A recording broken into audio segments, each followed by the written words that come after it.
अस्सलाम वालेकुम, मैं हूं फ़रहान अली और आप देख रहे हैं fully five world YouTube channel. Welcome to my video. तो फ्रेंड्स, आज की जो वीडियो का टॉपिक है वो तो आपने थंबनेल पर देख ही लिया है। तो फ्रेंड्स, आज हम आपको इस वीडियो में ये बताएंगे कि हमारे ओरिएंट कंपनी के एयर कंडीशनर के इंडोर की डिस्प्ले पर बहुत ज़्यादा शो होने वाला कॉमन एरर कोड्स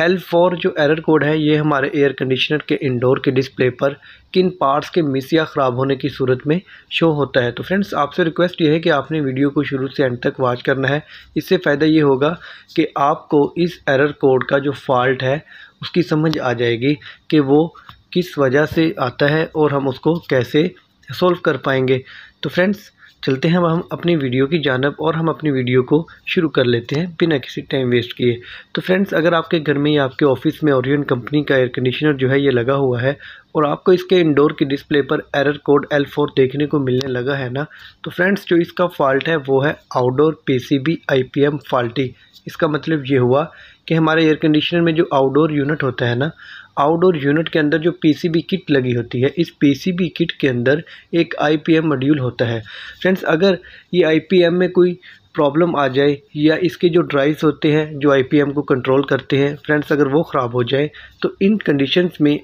जो हमारा एयर कंडीशनर है उसकी डिस्प्ले पर आपको L4 का जो एरर है ये देखने को मिलेगा। अब आपने करना ये है कि या तो आप इस IPM को रिप्लेस कर दें या आपके नज़दीक या आप ख़ुद इसको रिपेयर कर पाएँ तो आप इसे रिपेयर कर लें, या आप इनके टेक्नीशियन से इसे रिपेयर कराकर दोबारा से इंस्टॉल करेंगे तो यकीनन से आपको